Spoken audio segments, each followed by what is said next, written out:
What's up, everybody? Today we got Zack with us again, and he's going to be showing us how to fix the high idle. Try to Yeah, we're going to attempt to fix the high idle. So we'll go through the what you need to look at. Hopefully we can get this issue fixed. Yep. All right. Start with the air filter there. Yeah. We're going to try this throttle body screw first right here on the top. And just make sure right here on top there's a flathead screw. Sometimes there's like some silicone from the factory, RTV wood or Honda bond, and it covers it. Well, that breaks off over the years, or somebody tries to turn it messing with it. And if you get that too far out, the idle air motor back here can't compensate for that extra air coming in. And also, this low idle circuit, I believe is what it's called, this whole thing on the bottom of the throttle body, on the back side of it you have two Phillips screwdrivers and a flat plate, or screws and a flat plate. You take these, there's 3 10s, you can't see the back one, but there's one directly in the center, one here, and one here. You take this whole assembly down, you take those screws off this back plate on the back side here.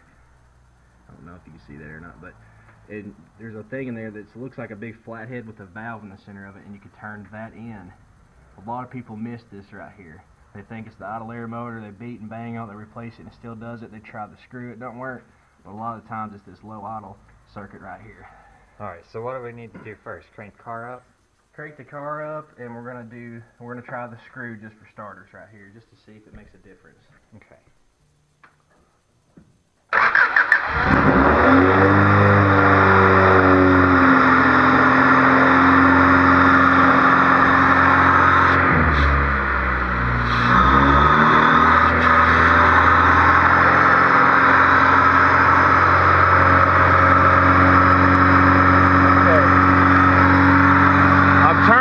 This screw right here, and it's not making a difference. Now on a Honda, if you want to find out the low idle circuit, cover the bottom hole. You have a bottom hole. This top hole up here at the top is actually what works at the idle air motor circuit. So what we know we need to do is take this valve off and turn that in, and we'll fix our high idle issue. Nice. Yep. What we're going to do first, it's up to you whether or not you're not going to lose much antifreeze, water, coolant, whatever's in your car, but you want to take this hose clamp off of this little heater hose, remove it, and then right up front here on most of them, you'll have a clamp and a hose here. And the reason we're taking these off is so when we take the 10 millimeters down here loose, we don't have to worry about these holding us up or being in the way. Just to so it'll come all the way out with those hoses out of the way. And this way you don't have to pull your whole throttle body off just to access that one little valve. Got that one slid back.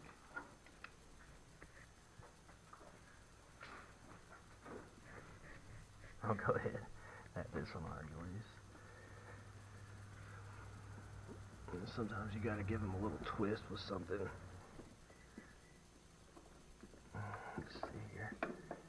And what I like to do whenever I do these clamps, most people just try to pull on them. But the trick to it is get in front of the rubber and push it. And it comes off real easy like that.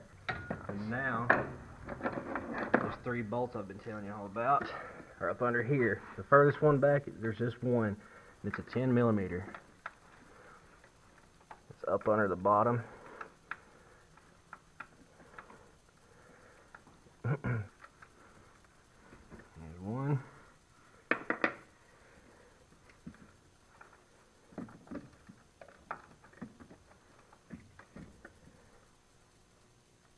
There's 2.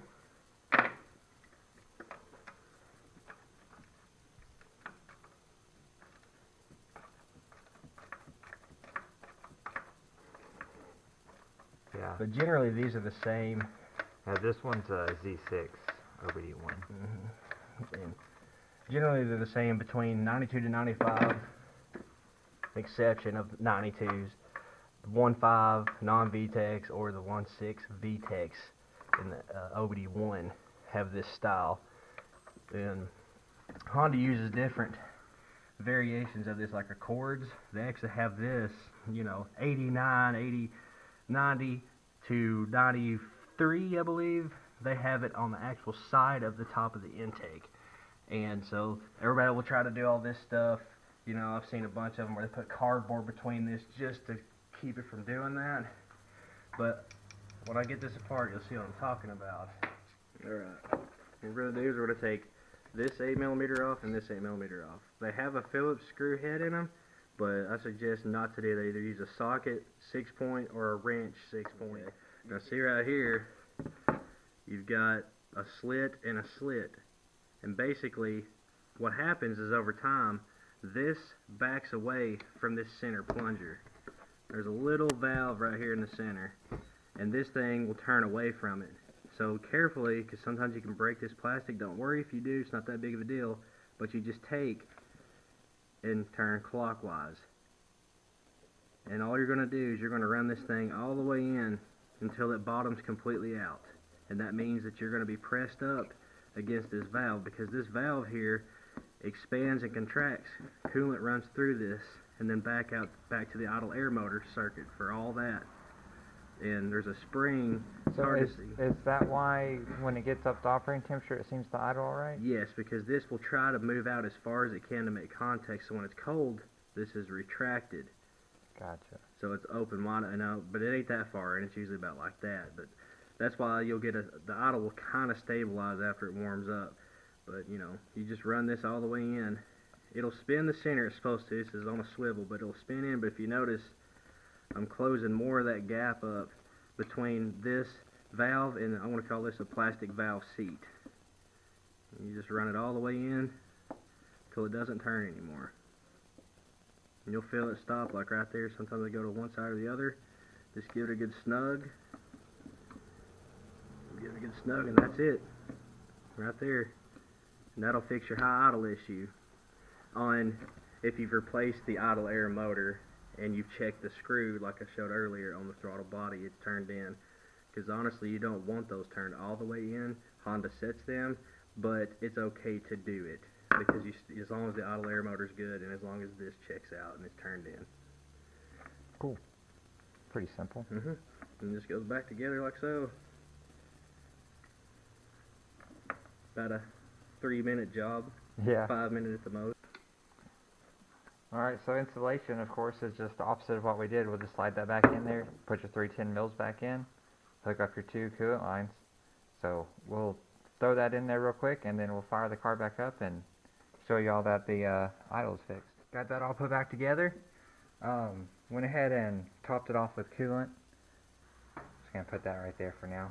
I'll put my overflow bottle back on here in a second. But yeah, we'll fire it up, see what's happening.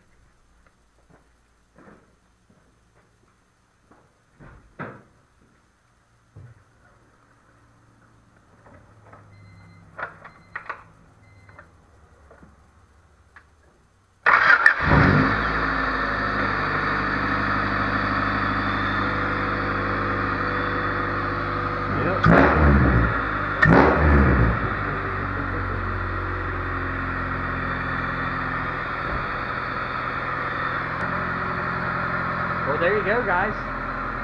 Pretty simple fix, but if you didn't know that was there, it would probably be a nightmare. Yeah, for sure. Gets a lot of people. Yeah. So I hope that helped y'all out. Let me know if you want to see more stuff like this, just like very specific fixes and how to do it. But that'll be all for this one. Thanks again to Zach. No problem at all, man. But thanks for watching. We'll see you next time. Be sure to like, comment, subscribe. Peace. Peace.